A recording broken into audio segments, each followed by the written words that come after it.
कई राज्यों में दूसरे के सरकार बनाने और मुख्यमंत्री बनाने में मदद करने वाले प्रशांत किशोर अब खुद विधायक बन गए हैं। प्रशांत जी, आप बांकीपुर से विधायक बन गए हैं और आपने बीजेपी के गढ़ में सेंध लगा दिया है। बीजेपी ने अपना किला खुद ही तोड़ा है, गलत निर्णयों से, गलत व्यक्ति को बिहार में मुख्यमंत्री बनाकर, अपना राजनीतिक अहंकार दिखाकर और कहीं ना कहीं जनता को टेकन फॉर ग्रांटेड लेकर। कौन ऐसा फैक्टर रहा जिसकी वजह से प्रशांत किशोर को लोगों ने चुन लिया और बीजेपी को ठुकरा दिया? बीजेपी को लोगों ने मैसेज दिया है कि बीजेपी के नेतृत्व ने जिस सम्राट चौधरी को मुख्यमंत्री बनाया है, उनके चाल चरित्र चेहरा को बिहार की जनता मुख्यमंत्री के तौर पर स्वीकार्य नहीं करती है। इस मैसेज को दिया है बांकीपुर की जनता के माध्यम से, बिहार की जनता ने दिया है। दूसरा, मुझे लगता है कि जो भाजपा का राजनीतिक अहंकार है, जहां उन लोगों को ये लगता है कि हम काम करें न करें, सिर्फ और सिर्फ मोदी जी के चेहरे पे या लालू जी के डर से लोग वोट हमको देते रहेंगे, तो उनको ये समझना चाहिए कि जनता के पास अगर विकल्प मिल जाए तो 1 मिनट भी नहीं लगेगा, आपको हटा देंगे। और तीसरी बात कि ये इस तरह के बयान देना कि हम कुत्ता बिल्ली को भी खड़ा कर देंगे तो चुनाव जीत जाएगा, कहीं ना कहीं जनता के स्वाभिमान को बात लगी है और इसलिए घर घर से इनके खिलाफ वोट पड़ा है। इस चुनाव में जेएनजी का साथ मिला है आपको?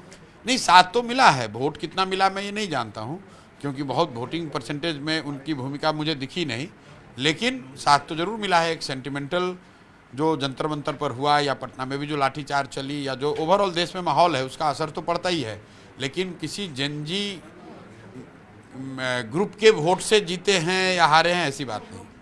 प्रशांत किशोर का रोड मैप क्या है बांकीपुर को लेकर? बांकीपुर का रोड मैप को लेकर बिल्कुल क्लियर है। 3-4 बातें जो मैंने बताई है कि विधायक और विधायकी से जुड़े हुए मामलों में बांकीपुर में अब भ्रष्टाचार नहीं होगा, 1 पैसे का भी भ्रष्टाचार नहीं होने दिया जाएगा। दूसरी बात, विधायक के तौर पर, जनप्रतिनिधि के तौर पर मेरे आचार विचार व्यवहार से बांकीपुर के लोगों को शर्मिंदगी नहीं होगी। तीसरी बात मैंने कही है कि बांकीपुर में जो सबसे पहले मेरी प्राथमिकता है कि यहाँ पर शिक्षा की व्यवस्था को सुधारा जाए, और जो खासकर गरीब इलाके हैं बांकीपुर में, बांकीपुर है पॉश एरिया दिखता है, लेकिन 60% से ज़्यादा लोग झुग्गी झोपड़ियों में, स्लम्स में रहते हैं।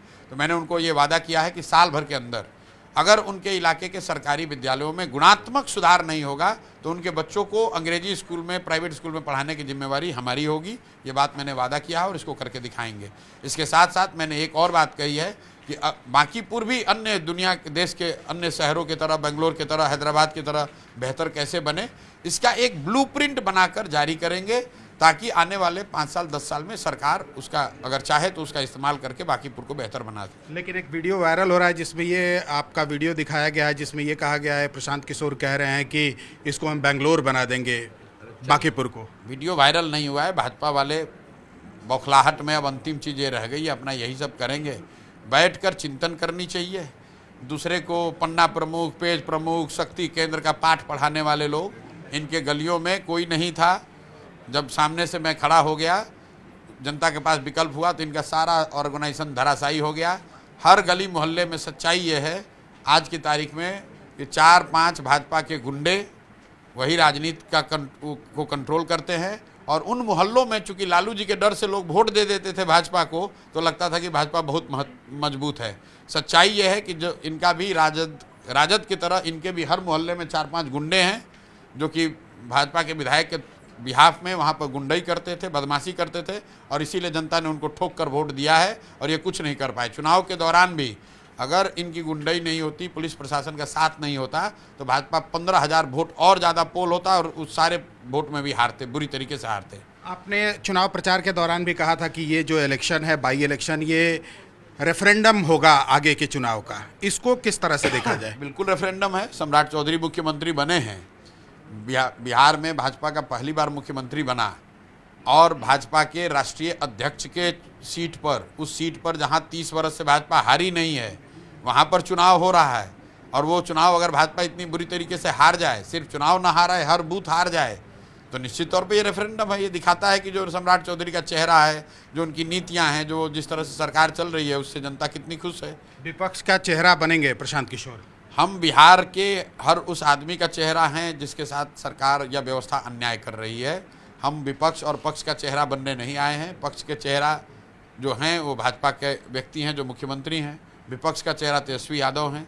हम बिहार के समाज के चेहरा हैं, समाज के लड़के हैं, और बिहार में बेहतरी हो, पढ़ाई हो, रोजगार हो, पलायन हो, इसके अलावा दूसरा कोई बात नहीं करते। 2029 और 30 को लेकर प्रशांत किशोर के मन में क्या प्लानिंग है? कोई प्लानिंग नहीं, अभी इतनी प्लानिंग है कि थोड़ा थके हुए हैं, 1-2 दिन में स्वस्थ हो जाएं, फिर बाकीपुर के लिए अपना काम शुरू करें और साथ साथ बिहार के हर उस व्यक्ति को ये विश्वास दिलाएं कि भाई आप भी खड़े हो सकते हो, आप अपने इलाके में 2 साल 3 साल 4 साल मेहनत करो, लोगों की आवाज़ बनो, लोगों की मदद बनो, लोग जाति धर्म दल और नेता से ऊपर उठकर आपको वोट करेंगे। एक चीज़ देखा गया कि इसमें जो वोट मिला है वो सभी जातियों का मिला है, क्या लगता है इसमें जाति का बंधन टूटा है प्रशांत किशोर की वजह से? भाई मैंने पीछे भी बार बार कहा है कि अगर कोई विषय, अगर कोई घटना, अगर कोई चेहरा, अगर कोई व्यक्ति समाज के इमेजिनेशन को कैप्चर कर ले तो बिहार में हर 5 वर्ष 10 वर्ष में लोग जातियों से ऊपर उठकर वोट करते रहे हैं।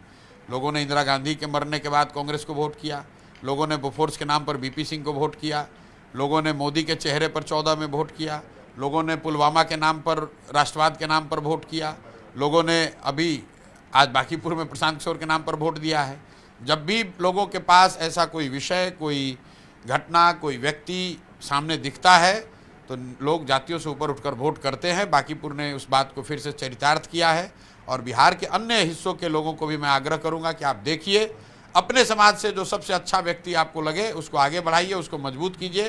जब अच्छा आदमी जीतेगा तभी आपका और आपके बच्चों का भला होगा। जो आदमी गलत है वो गलत है, चाहे वो हरा गमछा पहन कर आए या भगवा गमछा पहन कर आए, पीला गमछा पहन कर आए या नीला गमछा ओढ़ कर आए, आदमी जो गलत है वो गलत ही है। बिहार को सुधरना है तो अच्छे आदमी को जीतना होगा, अच्छे लोग जीतेंगे, किसी दल से जीते, किसी विचारधारा के हों, उससे सुधार होगा। आप 2 लोगों पर हमेशा सवाल बिहार में खड़ा करते रहे, एक तरफ सम्राट चौधरी, दूसरी तरफ तेजस्वी यादव। दोनों में अगर किसी एक को चुनना होगा तो आप किसको चुनिएगा? किसी को नहीं चुनेंगे, चुनना होता तो उनके साथ होते। मतलब एक आदमी 7वां फेल है, एक आदमी 9वां फेल है, एक आदमी 7 लोगों की हत्या में जेल काट कर आया है, एक आदमी जंगल राज का सिंबल है। किसको चुनिएगा और क्यों चुने? हमारी क्या मजबूरी है? हमको सत्ता में जाना मजबूरी तो है नहीं, हमको विधायक बन के ठेका पट्टा तो कमाना नहीं है। हम क्यों चुने? हमारी मजबूरी नहीं है। लोग इसलिए इन लोगों को चुनते हैं कि उनको अपना राजनीतिक करियर बनाना होता है। हम यहाँ राजनीतिक करियर बनाने नहीं आए हैं। हम हारना हमको मंजूर है, हमको जनसुराज बंद करना मंजूर है, लेकिन समझौता नहीं करेंगे। तो ये थे सम्राट साफ तौर पर सवाल सरकार पर उठाते हुए प्रशांत किशोर, जो ये कह रहे हैं कि बिहार में अगर कोई वोट करना होगा किसी को तो अपने चेहरे, अपने बच्चे के चेहरे को देखकर वोट करें और आने वाले दिनों में क्या रोड मैप होगा बिहार को लेकर इसका भी ये खुलासा करेंगे। कैमरामैन अश्वनी के साथ चंद्रमोहन कुमार, पटना, न्यूज़ 18 इंडिया। बांकीपुर का जो चुनाव था, ये चुनाव विधायक बनाने के लिए नहीं बना हुआ था। ये पहले दिन से हम लोग कह रहे थे कि बांकीपुर का चुनाव विधायक चुनने के लिए नहीं है। ये बिहार में भाजपा एनडीए की जो सरकार है उसका जो नेतृत्व है उस पर निर्णय लेने के लिए ये चुनाव हो रहा है। और बांकीपुर की जनता ने बड़ा स्पष्ट ये अपनी ओर से और बिहार के लोगों की ओर से ये मत दिया है कि भाजपा के केंद्रीय नेतृत्व को ये सोचना चाहिए, विचार करना चाहिए और बिहार के हित में, बिहार के बच्चों के हित में, बिहार में एक अच्छे व्यक्ति को, चरित्रवान और काबिल व्यक्ति को बिहार की कमान सौंपनी चाहिए।